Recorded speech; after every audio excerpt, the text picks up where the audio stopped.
Hello guys! Welcome to my channel. Tara at samahan niyo ako magluto ng isang budget-friendly na ulam. Ito ang mackerel in tomato sauce.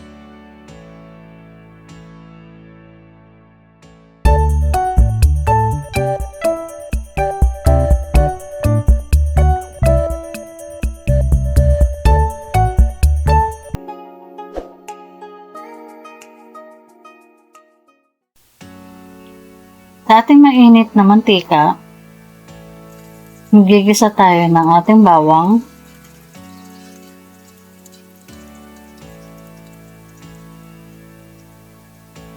at isusunod naman po natin yung ating sibuyas. Pwede nyo rin naman pong pagbaligtarin. Unahin nyo muna yung sibuyas bago yung bawang para maiwasan na masunog yung ating bawang. Then, susunod naman po natin yung ating kamatis.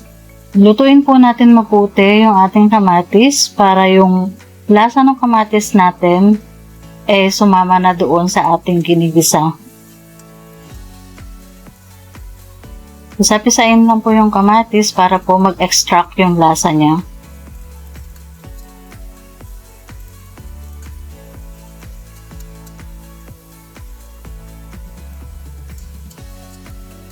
Pagluto na po yung ating kamatis, lalagyan po natin siya ng at least 1 teaspoon of seasoning. So, sinama ko siya dyan sa ating pagigisa para yung mismong ginigisa natin ay may lasa na. After po nyan, nilalagay ko na po yung 2 lata ng ating mackerel in tomato sauce. So, mas maganda po siya kesa po dun sa sardines kasi po firm yung laman ng ating mackerel.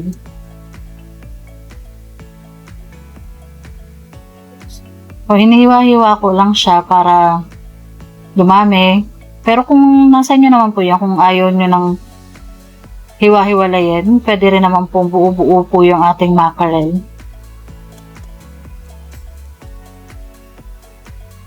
Haluin lang po natin siya hanggang sa mag-simmer.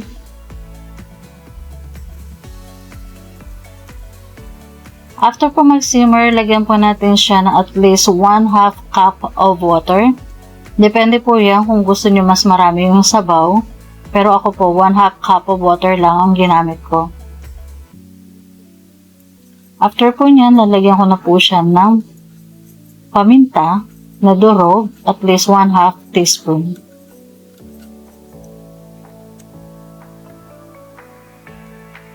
Hayaan lang po natin kumulo yung ating mackerel or yung ating mixture.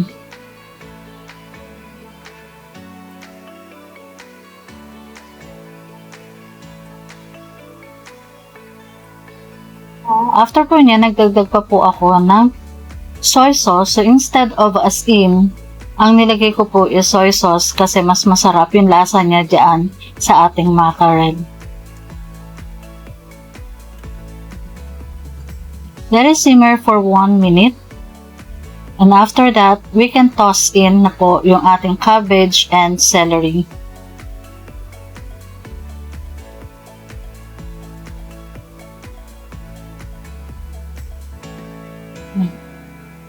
Hayaan lang po natin na maluto ng gusto or kung gusto nyo, pwede rin namang half cook lang yung ating mga gulay dito sa ating niluluto. Ganyan lang po kadali ang ating budget-friendly na ulam. And it's done. Tapos na po tayo. Thank you.